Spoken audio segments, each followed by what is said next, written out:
Bonjour à tous et merci d'être avec nous en direct des studios d'Inchauseta. En parallèle des entretiens, nous avons le plaisir aujourd'hui de recevoir Joëlle Grasse, sous-préfète des Pyrénées-Atlantiques, et Philippe Rémignon, président du directoire de Vilogia, pour parler solidarité territoriale et logement. Peut-être la première question que j'ai envie de vous poser, c'est en termes de collaboration et de solidarité sur les territoires, qu'est-ce que vous pouvez nous dire des deux territoires qui vous concernent, les Pyrénées-Atlantiques et le nord de la France?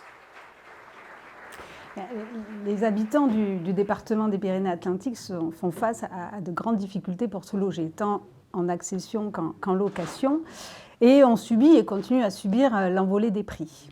Alors bien sûr, la situation est inacceptable pour la population, inacceptable pour les élus. Et c'est un vrai danger pour la mixité sociale, mais aussi peut-être à terme aussi pour le développement économique de notre département. Alors bien entendu, l'État est mobilisé, partie prenante à la politique du logement, et au travers de cette difficulté, souhaite mobiliser tous les acteurs impliqués, du privé, du public, pour apporter une réponse. Et bien sûr, le cœur du sujet, c'est produire plus. Produire plus, mais produire des logements accessibles à tous et en fonction, bien sûr, du niveau de vie des ménages de ce territoire. Alors, bien entendu, tous les territoires ne sont pas confrontés aux mêmes difficultés. Il y a des contrastes avec des territoires dans le département très attractifs, le littoral notamment, donc très attractifs et où la tension immobilière est très élevée. Et puis, bien sûr, il y a d'autres territoires tout aussi touristiques, mais plus en déprise le reste de l'année, ou encore d'autres territoires où la dynamique est un peu plus faible. Donc, c'est surtout en cette période de difficulté, de crise, à la fois conjoncturelle mais aussi structurelle, parce qu'il y a eu aussi une baisse de construction, on le sait très bien, cette année, mais il y a aussi des défis persistants auxquels on est confronté, que ce soit la rareté et la cherté du foncier, bien sûr, que ce soit nos contraintes budgétaires, il faut bien le dire, que ce soit des dépôts des contentieux, des recours contentieux contre les permis de construire, mais aussi tout le changement, le réchauffement climatique, l'évolution de la société, qui demande aussi des logements plus petits avec la recomposition familiale, le vieillissement de la population, etc. Donc face à ces difficultés, le mot d'ordre, c'est mobilisons-nous tous, et c'est par ce que chacun, dans son champ de compétences et avec ses moyens, peut apporter, qu'il y aura un début de solution et qu'on peut apporter ensemble une solution concrète pour répondre aux besoins de logement local. Peut-être du coup sur le nord de la France, alors qui est aussi un lieu potentiellement touristique, est-ce qu'on rencontre les mêmes problématiques ? Alors sur le Nord-Pas-de-Calais, historiquement, j'allais dire pendant 30 ans, le phénomène de métropolisation, comme un peu partout en France et dans le monde d'ailleurs, le phénomène de métropolisation a joué en faveur de l'île. Et il faut le dire, pendant 30 ans, on va dire l'essentiel de la production, que ce soit en logements sociaux ou en logements privés, l'essentiel, c'est jusqu'en 2010, c'était 80-90% de la production était sur la métropole lilloise. Et j'allais dire le reste des miettes, c'était vraiment sur les autres bassins, et Dieu sait s'il y en a, les autres bassins, et c'était lié aussi au déclin industriel. Donc tous les opérateurs, pour ce qui me concerne les opérateurs HLM, finalement sont venus converger vers la métropole lilloise, que ce soit ceux du Douaisis, ceux du bassin minier, que ce soit même ceux du Dunkerquois. Ils ont voulu évidemment travailler là où il y avait encore des besoins, là où il y avait encore de la dynamique.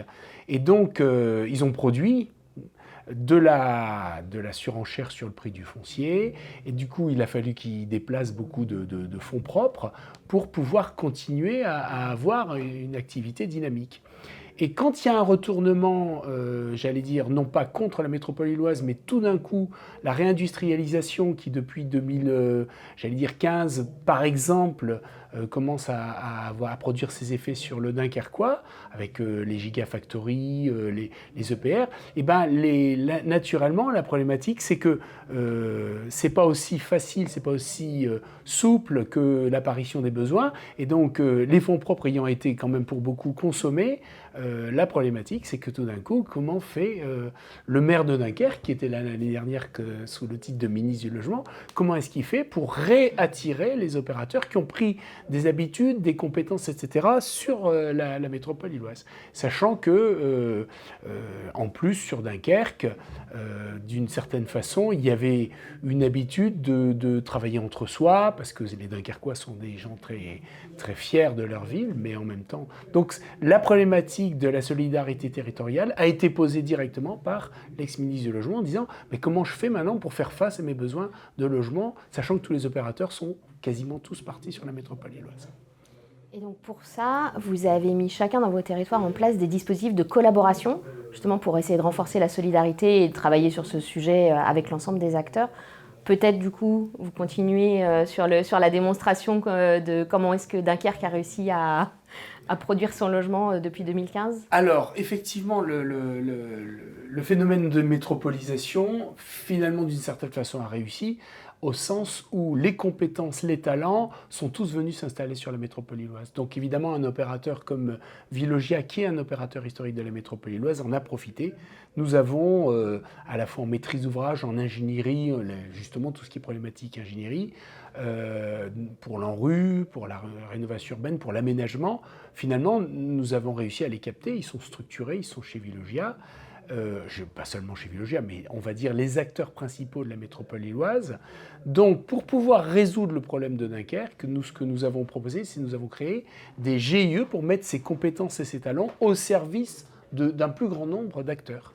Et donc là où ça commence à bien réussir, c'est que, en particulier sur le GIE de maîtrise d'ouvrage, que nous avons proposé à tous nos collègues partenaires, c'est lui en particulier qui travaille aujourd'hui sur la réhabilitation d'un patrimoine qui n'est pas celui de Vilogia, mais le patrimoine d'acteurs du Dunkerquois, pour réhabiliter et donner un coup de boost à la réhabilitation du parc social de la métropole ou de la communauté urbaine de Dunkerque. Et ça se fait parce que ce JE, évidemment, même si il a les bons talents, certains d'ailleurs étaient Dunkerquois, mais ils s'étaient installés sur la métropole lilloise, ils sont contents de venir travailler. Et finalement, c'est un dispositif relativement précaire, parce qu'un GIE, c'est un groupement d'intérêt économique, mais les organismes HLM ne peuvent pas créer d'outils communs en dehors des GIE. Donc, écoutez, utilisons-le, et ça marche bien pour Dunkerque. Et sur le Pays Basque, enfin, du coup sur l'ensemble des Pyrénées-Atlantiques, vous avez mis aussi en place un dispositif de collaboration avec l'ensemble des territoires. Alors en effet, dans les Pyrénées-Atlantiques, le préfet a lancé une task force destinée au déblocage des opérations de production de logements. Donc cette task force, c'est quoi ? C'est une revue de projet que j'organise. Donc en tant que chargée de mission sur le logement dans le département, j'organise des revues de projet. Je ne suis pas toute seule, hein, bien sûr, c'est en partenariat. Alors en partenariat avec, alors bien sûr, je suis assistée des services de l'État, des services de la DDTM, mais aussi on travaille en partenariat avec les services de la communauté d'agglomération du Pays Basque, avec les communes chez lesquelles nous nous rendons, avec l'établissement public foncier local, avec les services du conseil départemental, ainsi qu'avec tous les bailleurs sociaux. Et donc, dans toutes les communes, notamment celles de la zone tendue du Pays Basque, nous examinons toutes les opérations de production, une à une, on les décortique, on fait un recensement très exhaustif de toutes les opérations de production. Donc à ce stade, sur à peu près 25 communes, nous avons plus de 200 opérations, ce qui correspond à, vous voyez, plus de 6800 logements. Donc ce sont des opérations en cours ou à plus ou moins long terme que nous examinons, pour lesquelles nous partageons tous ensemble l'information. Et donc on définit celles qui sont bloquées ou qui voient un risque de blocage. Et donc tous ensemble, on définit une feuille de route de déblocage.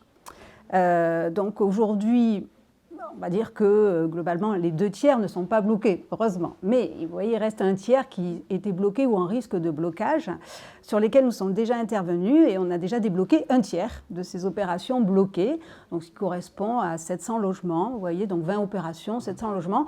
Et bien sûr, on se concentre aussi essentiellement sur la production de logements sociaux, et ça correspond à 520 logements sociaux. Et j'ai eu le plaisir, dans les 6 mois qui ont suivi ces réunions opérationnelles, de pouvoir déposer la première pierre, vous voyez, alors j'ai l'exemple en Daille, où on a pu se rendre et poser la première pierre d'une résidence de 36 logements, 100% sociale, qui était pilotée par le bailleur Le Col, qui était bloqué parce qu'il y avait un déséquilibre financier et qu'on a pu justement débloquer en abondant, en participant au rééquilibrage et en mobilisant notamment du fonds vert à hauteur de 400 000 €. Alors il y a plusieurs causes de blocage, hein. Ça peut être bien sûr des contentieux, hein, des recours, ça peut être du déséquilibre financier, auquel cas alors soit l'État mobilise du fonds vert, soit les collectivités mobilisent leur concours financier par ailleurs. Ça peut être aussi parfois, il y a nécessité de concilier différents enjeux, de trouver des solutions inventives et consensuelles, notamment, je pense par exemple pour les enjeux du patrimoine avec l'architecte des bâtiments de France, ou parfois de coordonner des procédures administratives opérationnelles avec la DDTM, l'ADREAL, etc. Et même, parfois, il n'y a pas encore de blocage, mais on les anticipe, et on anticipe déjà la maîtrise du foncier ou l'utilisation d'outils d'aménagement comme la ZAC, par exemple. Donc l'avantage de cette task force, hein, de ce collectif, c'est vraiment alors, on ne travaille pas en silo, on travaille en transversalité, c'est vraiment la transversalité en continu, et c'est passé de ce que j'entendais au départ en arrivant dans ce département, non, c'est pas possible, on n'y arrivera pas, à ok, je regarde et on va essayer de trouver des solutions ensemble, et on voit que ça fonctionne. Alors, on arrive au terme de ce studio. Peut-être juste un petit mot pour vous dire d'abord merci, et puis pour aller un tout petit peu plus loin, vous avez été lauréat de l'AMI Territoire engagé pour le logement avec 11 communes qui sont réunies pour répondre, donc je pense que c'est aussi un bel exemple. C'est un très bel exemple de réussite, encore une fois, de ce que peut faire le collectif. Donc c'était un appel à manifestation d'intérêt qui était lancé par le ministre du Logement fin 2023 pour les territoires engagés pour le logement, notamment dans les zones tendues, pour produire d'ici 2027 30 000 logements.